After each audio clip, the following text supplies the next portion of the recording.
గతంలో ఇదే బ్రహ్మారెడ్డి ఏడుమంటల బ్రహ్మారెడ్డి మా ఊరి దగ్గర యార్డు మా దుర్గి యార్డు దగ్గర మా ఊరి గ్రామ సర్వేలోనే జరిగింది. ఇది 7 మంటలు చేయటం కూడా ఆ రోజు మేము పక్కన ఆ మంటలు జరిగిన పక్క చేలోనే మేము అప్పుడు పిల్లత్వంలో ఉన్నాము. అక్కడ ఏడుగురిని నిర్దాక్షిణంగా చంపడం కూడా మేమందరం ఆ రోజు పక్క చేలో పనిచేస్తూ కూలి పని చేస్తూ కూడా మేము అక్కడికి వెళ్ళాము. అప్పట్లో చిన్నపిల్లగాడుగా ఉన్నప్పుడు ఏడుగురిని మరి అది కిరాతకంగా సొంత బాబాయ్ కొడుకుని అంత కిరాతకం బాంబులు వేసి ఏట కొడవలతో చంపడం జరిగిన బ్రహ్మారెడ్డి 2004లో అలా ఓడించారు. తర్వాత 2009లో మళ్ళీ ఇదే మా ఎమ్మెల్యే గారి మీద పోటీ చేయడం జరిగింది. మళ్ళీ ఓడించాము. ఇంకా అడ్రస్ లేకుండా ఎప్పటిదాకా గుంటూరులో తలదాచుకుంటూ గుంటూరులో ఉన్నాడు. ఈ 13-14 ఏళ్ల నుంచి ప్రశాంతంగా మా ఎమ్మెల్యే గారు వచ్చినాక ఒక ఫ్యాక్షన్ అనేది కానీ ఎక్కడ ఇన్సిడెంట్ జరగకుండా ప్రతి ఊరిలో కూడా బ్రహ్మాండం జరిగింది. మళ్ళీ 2 సంవత్సరాల నుంచి బ్రహ్మారెడ్డి వచ్చాడు. ఊరి నాశనం చేస్తున్నాడు. మా ఊరిని కూడా చలో ఆత్మకూరని పెట్టి రోత చేసి మా ఊరికి ఉన్న మంచి పేరుని కూడా చాలా నాశనం చేసి పెట్టారు. అది వాళ్ళకి వచ్చిన గొడవని ఆత్మకూరికి ఏదో ఫ్యాక్షన్గా అయింది. అది ఇదని గతంలో జరిగినాయి. 86 నుంచి 95 దాకా ఫ్యాక్షన్ గొడవలు జరిగిన మాట వాస్తవమే. తర్వాత 94 రాజశేఖర రెడ్డి గారు రావడం 2004 నుంచి మా ఊరిని చాలా అభివృద్ధి చేశారు. అప్పట్లో లక్ష్మారెడ్డి గారు కానీ తర్వాత ఈ 3 పర్యాలు మా ఎమ్మెల్యే గారు 4 ట్రిప్పుల పరిపాలనలో కూడా 4 సార్లు ఎమ్మెల్యే గెలిచినా కూడా మా ఊరిని చాలా అభివృద్ధి చేయడం జరిగింది.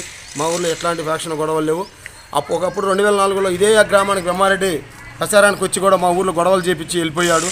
మళ్ళీ బ్రహ్మారెడ్డి వస్తున్నాయంటే ఊళ్ళల్లో ఏ ఊర్లో పెట్ట మనశ్శాంతి అనేది లేకుండా అసలు ఎక్కడ పెట్టినా ఈ బ్రహ్మారెడ్డి ఎందుకు వచ్చిందని వాళ్ళ టీడీపీ వాళ్ళే కొంతమంది చాలా అసూయపడే పరిస్థితి ఉన్నాడు బ్రహ్మారెడ్డి. అతను మరి అట్లా ఎందుకు చేస్తున్నాడో మరి ఏందో అది ఎవరికి అర్థం కావట్లేదు. అతను ఒక నరరూప రాక్షసులు లాంటి వాడు బ్రహ్మారెడ్డి.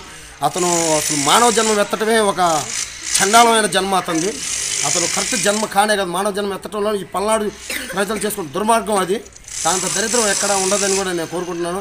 బ్రహ్మారెడ్డి అసలు మళ్ళీ మన పల్నాడు ప్రజలు అతన్ని అతి దారుణమైన డిపాజిట్ రాకుండా చేసి మళ్ళీ ఎక్కడి నుంచి అయితే గుంటూరు నుంచి వచ్చాడో అదే గుంటూరు పంపించేసి అతను అసలు పల్నాడులోకి అడుగు పెట్టకుండా చేయాల్సింది మన పల్నాడు ప్రజల ఆకాంక్ష. అలా ఉంటేనే ఆ బ్రహ్మారెడ్డి రాకుండా ఉంటేనే మళ్ళీ మన ఎమ్మెల్యే గారికి గెలిస్తే మనకు వరకపూడిశాల ద్వారా కానీ వాటర్ వస్తాయి. మన జగన్మోహన్ రెడ్డి గారు సీఎంగా మళ్ళీ మనకి బ్రహ్మాండంగా అన్ని సౌకర్యాలు జరుగుతాయి. పల్నాడు ఉన్న భయాలు ప్రజల్ని అమాయకమైన ప్రజల్ని భయభ్రాంతులు గురి చేసి ఏదో లబ్ధి పొందాలా ఏదో చేయాలని ఒక బ్రహ్మారెడ్డి ఇట్లాంటి నీచమైన కుట్రకు పాల్పడుతున్నాడు తప్ప అక్కడ బ్రహ్మారెడ్డి వచ్చి చేసి పొడిచేది ఏముండదు, చేసేది ఏముండదు.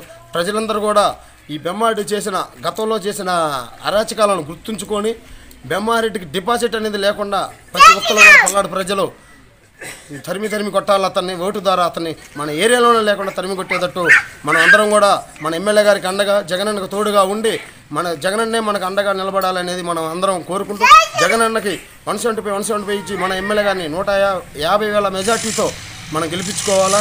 మన ఎమ్మెల్యే గారిని గెలిపించుకుంటే ఇంకా మన పల్నాడు చాలా అభివృద్ధి చెందింది.